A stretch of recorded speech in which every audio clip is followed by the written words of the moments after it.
Welcome to the Way Up podcast with your host, Geoff Knoll. In today's episode, we have the privilege of sitting down with a remarkable individual, David Lowe.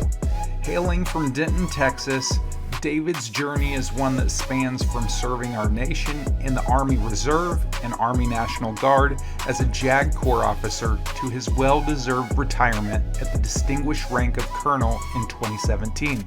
David opened his own private practice law firm in the heart of Waynesville, Missouri back in 1997, and he's still practicing law today, making a significant impact on his community and clients. In this episode, we dive deep into David's experience, the entrepreneurial mindset he adopted from his father, his incredible military career, and the unique perspective he brings to the legal profession.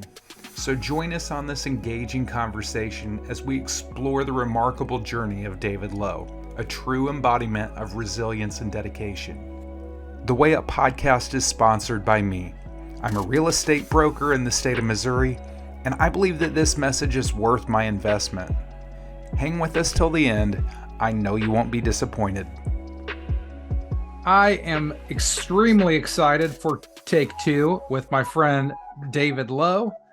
He's an attorney in Waynesville and Rolla area.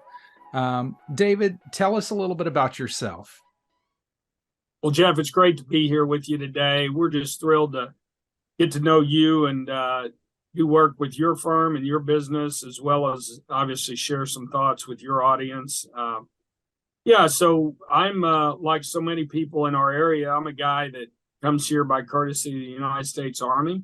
I got here in 1994, and by virtue of my service in the Army, I was here on active duty, and subsequent to my active duty term of service ending in 1997, I opened up my law firm and have been in the private practice of law ever since, on the square, as we say, in Waynesville, Missouri. We also, since last fall, almost a year ago, in October of last year, we opened up a separate office in St. James, Missouri, but our primary and main location is on the square at 117 North Benton Street, Waynesville, Missouri. So yeah, I'm in the private practice of law here in Waynesville and have been so since June of 1997, a little over 26 years now. 26 years. That's awesome. Have you always, when you were a kid, did you just imagine and dream that you were going to be an attorney? Well, I actually didn't. This kind of came about. It was somewhat of a development of my educational background. I grew up in a home-based business. Subsequent to that, it was after having a home-based business, my parents expanded, and then as I grew a little older, they had businesses outside of the home, but that was somewhat influential in some of my later decisions. But I went away to college out of state, grew up in north central Texas, in the north of Dallas, in the Grapevine region of that north central Texas area, and went away to college. And it was during college that I was given the opportunity to seek and ultimately was granted an ROTC scholarship, which essentially means through the Reserve Officer Training Corps, my education was paid for. And as many may have experienced who went through that same program, we know that the Army always gets theirs. So my hookup, if you will, was to pay back the Army with a total of 8 years of commitment to the Army. And that was in a 4-year active duty minimum, 4-year reserve component minimum of service. So it was during the ROTC period of my education. While I was in ROTC, I began to look at options. Well, how is this going to impact my future? What will I be? What branch? As we've all gone through that, if we're going to become an officer, and especially through ROTC, as you progress into your junior and then your senior year, you have to make final decisions. What do you want to branch, as they call it? So I was looking at those branches and then discovered this program, which is unique program to the Army, and it essentially says if you want to be a doctor or a lawyer and you are qualified by being accepted to law school, ultimately going to law school, ultimately graduating from an ABA, American Bar Association accredited law school, subsequently passing a bar exam in a state, they will grant you that opportunity. Again, the needs of the Army ultimately dictate whether you're given that opportunity. But if you do get that opportunity, seek it, and then pass all those gates, go through all those gates, as I just mentioned, ultimately you can come on active duty as a lawyer, as opposed to maybe a more traditional branch might be one of the ones we have right here in our area, which would be engineer, chemical, or military police corps. So that's what I did when I was a senior in college. Rather than doing the more traditional route of going into one of the more traditional branches, I ended up applying for and was accepted into what we call an educational delay program to go to law school. Again, either law or medical school is the only two options that they give you in that opportunity. And it's not a guarantee. Again, ultimately, the quote needs of the Army, end quote, will dictate whether or not you even have that opportunity. I was blessed with the opportunity to do that, was accepted into the program, and I'm grateful for those opportunities, because ultimately that led me into the practice of law. That led me into, what we're now saying is the legal profession. So no, long-winded answer, but that's the way it happened. I didn't grow up thinking, I want to be Perry Mason, or I want to be, later in life, I guess, Tom Cruise and in A Few Good Men, or some of those other really famous movies that we've seen, the Court Mama arena.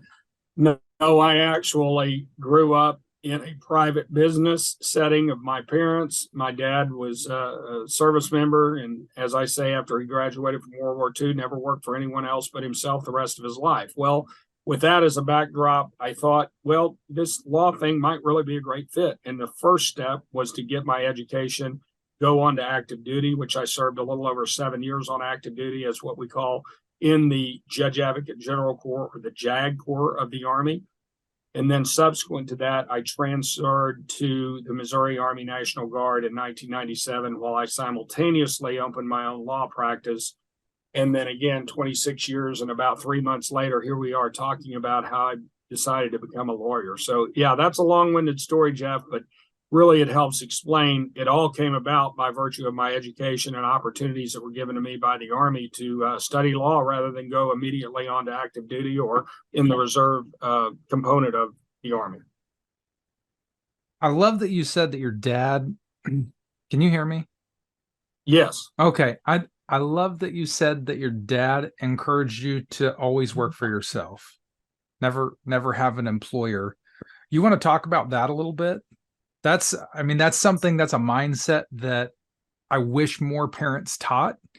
And a lot of people just are never break into that entrepreneurial thing. They're always working for someone else, making other things, building and creating for other people, but they don't do that for themselves. So would you expand on that a little bit? Sure. And I think you're right. Probably is not the traditional path for most people. I was blessed and given opportunities early in life to see my parents work together. As I mentioned, it's notable that my dad, he served 4 years during World War II. He was actually an Air Force, or I should say an aircraft mechanic on a aircraft carrier in the Pacific. And that was a pretty intense assignment in World War II, as many of our fathers, grandfathers, and et cetera would know about. But it was a unique situation as he looked to utilize his GI Bill and transition to the civilian sector after he served for 4 years from 41 to 45 in the Navy. He utilized his GI Bill as a springboard to help pay for his education.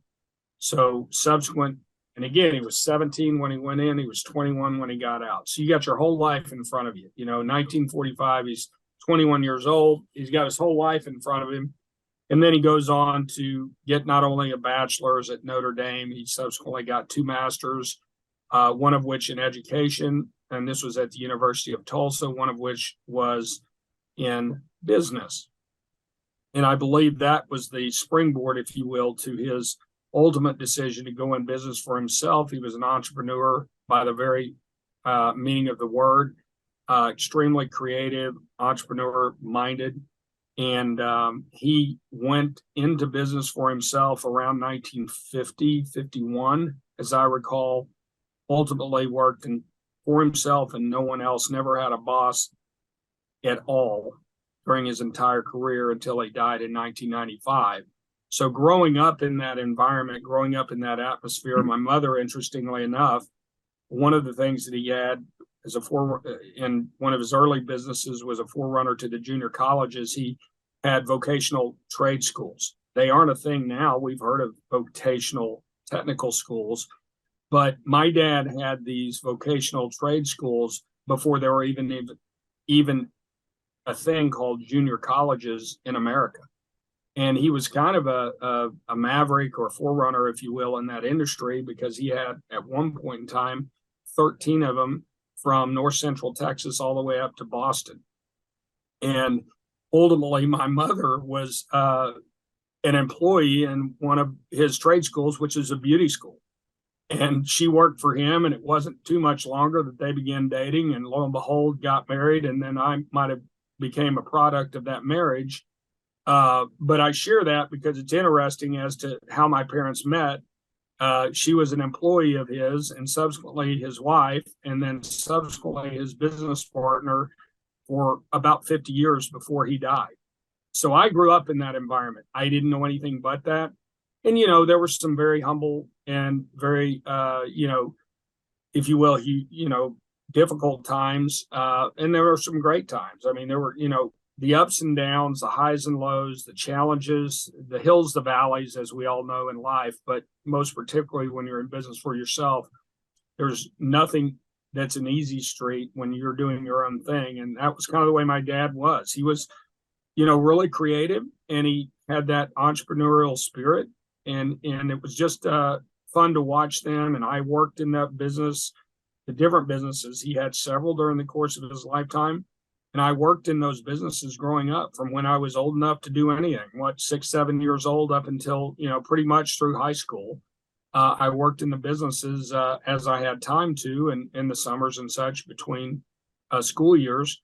So it was a very natural fit to see someone work for themselves. And then subsequently, as I contemplated my opportunities post service in the JAG Corps on active duty, what am I going to do? Am I going to go to work for, the government? Am I going to work for a huge firm, so I'm just an employee? Or am I going to do my own thing? And lo and behold, that's really where the impetus, at least one of the impetuses, were to stay in this area, which we believed at the time afforded us an opportunity to do our own thing, work for ourselves, have our own law firm. So again, somewhat of a detailed explanation there, but it really does stem from my father's background and his fervor for working for himself and having his own business for all those years. It's a really inspiring model to have, as your dad you're looking up to. It's inspiring to see somebody who has that drive that they want to. And you said you saw the ups and the downs, the scary parts of it's lean sometimes. When you're running your own business, you run into things aren't always going great. Markets shift, things change. So there's a lot of variables. Yeah, absolutely, Jeff. You're exactly right. Anyone who's been in business for themselves know that. I mean, mine has been much more stable in the sense that I've always been an attorney. I've always had my own law firm. I've had other, maybe we'll call it side businesses, adjunct businesses, things that I've done off on the side that have been fun. But my main, if you will, source of income has been for the law practice that I've developed here in South Central Missouri in Waynesville over the last 26 plus years.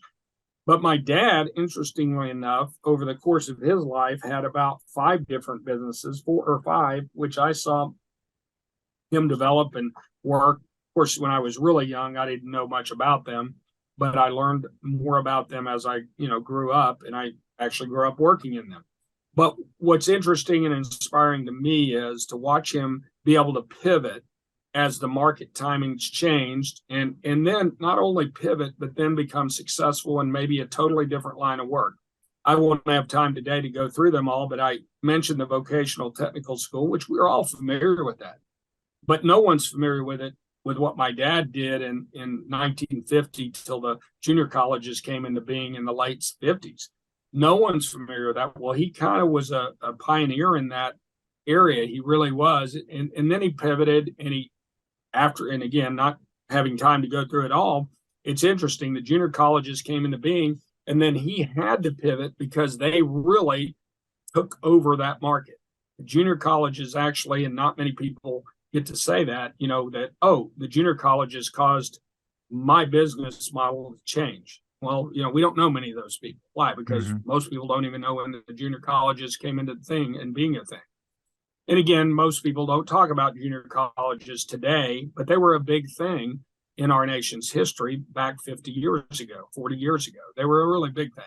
Now, I share that because that was, again, somewhat of an inspiration to me to see him know, hey, I've got to pivot. I've got to change my business model. Then he went in and did some things with his educational background, and he ended up becoming a middleman, if you will, selling educational materials to junior colleges, which he had learned through this vocational technical trade that he had.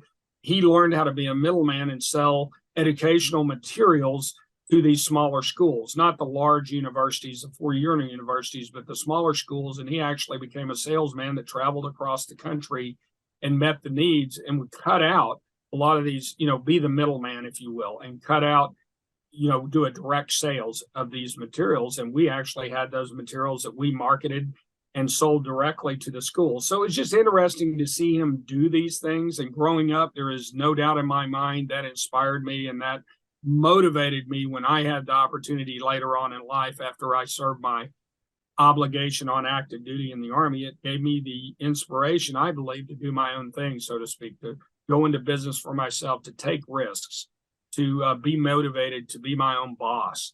And, not everybody's cut out of the same cloth, as we know. God makes us all unique. But on the other hand, I'm certain that what we just discussed are some of the primary reasons why I was not afraid to do that, and was certainly encouraged by what I'd seen my parents do growing up, to do my own thing and be my own boss. Yeah, 100%. That is super exciting. Do you have any one thing specifically that you can identify that really positioned you to be successful? It sounds like your dad was a huge role model, huge inspiration. Beyond that, was there more of something you can identify? Maybe something from your military career or something from college or anything you can identify?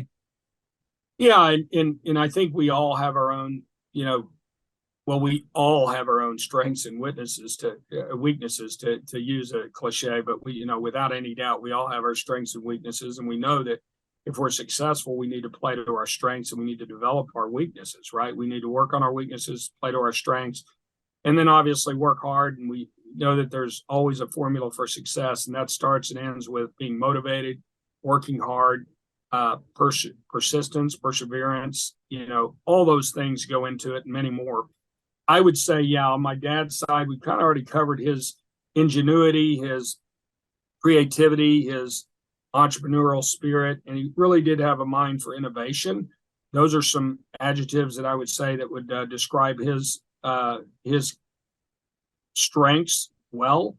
And then on my mother's side, which I think plays into this very strongly as well, she had the drive, she had the initiative, she had the perseverance, and just had an unbelievable work ethic. She grew up in the Dust Bowl of Western Kansas. She was born in the middle of the Dust Bowl in 1937, and grew up on a farm, was essentially a tenant farmer, which essentially means that you just work for a living and you don't own anything.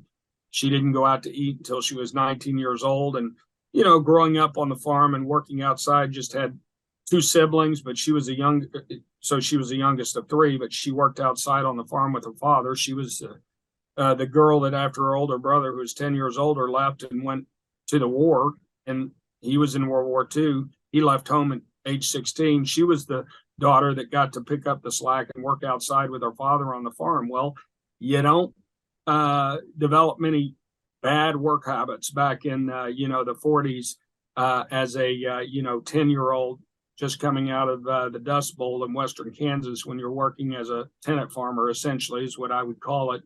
Growing up, you're going to be working hard, and that's just to survive.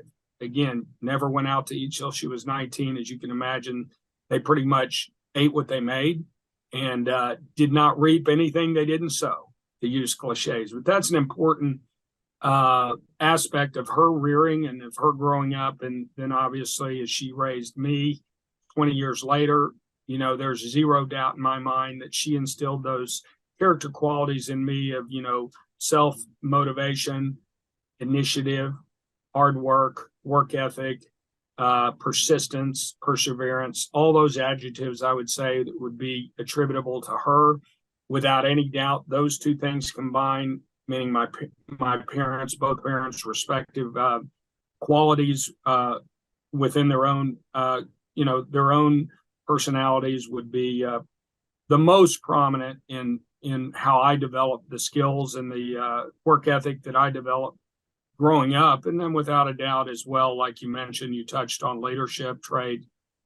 I think some of those came from my parents. I think going through and ultimately going to law school, going on active duty, and ultimately serving about 30 years in the Army and the Army National Guard here in Missouri. You learn a lot of leadership characteristics and traits because as an officer, I'm a retired colonel. There's no doubt you have to do that to not just survive, but you got to do it to lead others. And if you want to be a leader, you've got to develop those leadership traits. No doubt in my mind that the Army helped develop those in me. And, then you carry those over into your own business. Obviously, I've managed a lot of employees over the years, wouldn't be able to count the number that have worked under me, whether that be in the military or in private practice of law. But I think all those things, Geoff, as you alluded to, those things kind of combine together to kind of form who I am and hopefully have given me the skill set and the ambition to do what I do and hopefully do a good job for folks. So in 26 years, it sounds like you've had a very exciting, fulfilling, very active 26 years in your business. But in that, have you encountered something that made you feel like you didn't want to keep on this track, just kind of shook you to your core, a negative experience that threw you off a bit? Well, there's nothing that made me second guess what I'm doing to the point where I doubted my, if you will, calling, my career field, my track as a private business owner / attorney at law. Nothing went that deep. Now, obviously, the challenges, the day-to-day challenge, it's one thing, and that's really what separates the good ones from the bad ones in my field. There's a lot of people that are smart. There's a lot of people that could be good attorneys, but there aren't very many that can do that combined with be a good business manager, be a good manager of employees, have the proper office environment, dealing with all the staff issues, and then you can go on to say challenges. Well, those create challenges. Anybody who's been in business know that one of the biggest challenges is to be able to properly manage the business, to be able to properly manage a cohesive team environment of employees. And nowadays, finding employees that want to work, in the last 3 or 4 years, I've gone through that nightmare. When during COVID, we've all got our own experiences, but we had to make some significant employee changes, maybe in 21. Wow. When the government's paying you more to sit at home and do nothing than the typical job that, is offered in the legal field in our community would pay for you to go to work. Well, it's pretty hard to get people to come to work. So, those were extreme challenges. There's other challenges of private business, right? There's been some of which I probably don't want to get into in the detail that we could in a private conversation, but I'll just say this. In business, there's challenges. Those are probably the toughest aspect. It's not just practicing law. It's all the business related, employee related challenges that go along with having the business in your name and you being the final say on those decisions. So yeah, I guess the easiest way to say that, Geoff, is it's those things in business that have shaken me the core, maybe a little strong, but certainly caused me, that ebb and flow, that those hills and valleys we referenced earlier, certainly caused me to do gut check on more than one occasion during those 26 years. There's obviously days where you're not having the best day, but you've got to find a way to get back up and, obviously go do the work you've got to do, which is ultimately in our business, help people with their legal challenges, right? My job is to solve people's legal challenges, and many times their worst case nightmare. I mean, that's really what we get paid to do. Mm-hmm. Lawyers in many respects are problem solvers of legal problems that are the greatest challenges to people's lives at that given time, if not ever. So, yeah, and again, that may not have answered it directly the way you wanted, but those probably are some of the most challenging parts of the career. Never shaken me to the core where I second guess what I was doing, but certainly challenge you on a daily or weekly or monthly basis at certain points in time. Okay. Well, so what would be advice that you would give to your younger version of yourself? You are talking to yourself as a college student right now with the information that you've gained. What piece of advice would you give younger you? And are you talking about people who are interested in the field of law? Or are you talking about just people interested in maybe going into business for themselves? Or what do you wish you knew whenever you were in college, getting, just started into your journey? Yeah, well, obviously back then, if you want to go all the way back to many, many, many, many moons ago in college, maturity, making wise decisions at a young age is a challenge for a lot of us. And certainly I was no exception to that rule. But, the other thing is understanding the way the world works, right? So like I mentioned earlier, it's easy to be a good lawyer for some people, right? They're smart, they're ambitious, but the difference is, can you combine those skills with managing a business? Can you combine those skills with managing a team of employees? Can you combine those skills with, finding a business model in a given area of the country and being able to put all those things together to own what you want to create as a successful law firm? That is the challenge. So, of course, those things that you don't know when you're getting started, in my case, essentially 34 years ago, I became a lawyer. Those things are certainly what I would talk to young, aspiring, wannabe lawyers about. And then, you got to plug and play from there, right? So if doing some of what we just discussed are some of the most, challenging aspects of a private practitioner's career, that's not necessarily what everyone's cut out to do. So, you try to forewarn people about those difficulties and the experiences that you can share with them about some of those greater challenges that you're going to have if you want to own your own business and have your own private practice. So, yeah, I think that's what I would do. I would be talking to them about, is this what you're really cut out to do? Are you really able to balance those things? Now, obviously, most folks would never know until they try to go through it. But there is zero doubt in my mind, there are a lot smarter people going through law school than me. But those smarter people couldn't do what I do. There is zero doubt in my mind that academically they maybe made better grades in law school, and maybe they scored higher on their various, aptitude tests, but they aren't necessarily cut out to do what I'm doing. Right. What I'm saying? Everybody has their own skill set, their own crosses to bear, so to speak, in life, and you've got to bring all those things to the table to answer those questions that you're saying. And those harder questions is, are you really cut out to do this kind of law? Own your own business, have your own private practice?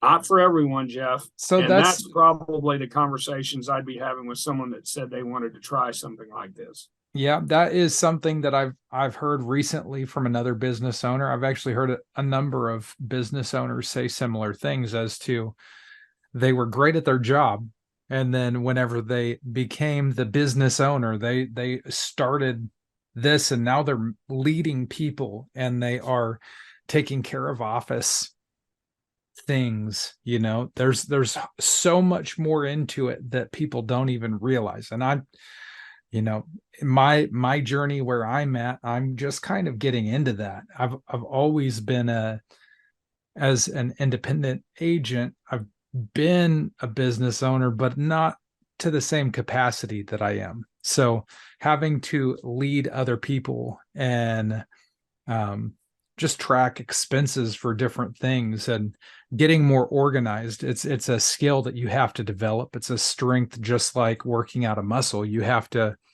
do it. You have to get in and start doing that thing to get good at something like that. So and I didn't have business school behind me, so maybe it does prepare you for that. I'm sure it helps a lot, but I feel like whenever I learn something from a book versus go out and do it and get some hands-on experience, the hands-on experience makes sense and it clicks in my mind, and I can learn quicker by doing it than just what I can absorb from reading from a book.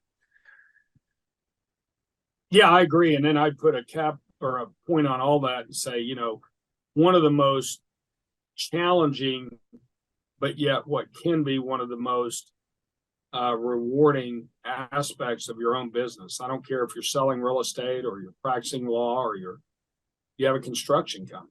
You absolutely have to build a great team. If you don't have a team around you, it's kind of like your family, right? You're about as good as what you produce and comes out of your home, right? Mm-hmm. Talk about in terms of kids and, relationships you have, not just with your spouse, but your children and how they do and all that. Likewise, what team we build around us and what we have to produce whatever we're selling, whether we're selling widgets or we're, selling real estate, or in this case, we're trying to solve people's problems through the practice of law. You better have a good team around you. And that just doesn't happen overnight. That is a challenge, and it may be one of the greatest challenges. I mentioned COVID and some of the challenges of hiring good help during those, whatever we want to call those years, which is about a 3-year window there, but whatever we want to call that, these things all lead to challenges within the profession that you choose. And I would just say building a successful team of employees to produce a professional product, whatever it is that you're producing, is one of the greatest challenges you'll ever have. Well, I appreciate your insight, David. Thank you so much for coming on. I know we're going to be doing business together. We're currently working, but I appreciate you coming on, taking the time to come and share your wisdom with my listeners. Absolutely, Jeff. Thank you so much. And again, we do look forward to working with you and of course, your team of experts in the fields that you're in, and of course, selling real estate.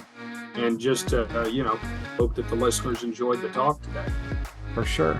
Well, have a lovely day. We'll talk soon. Thanks, Jeff.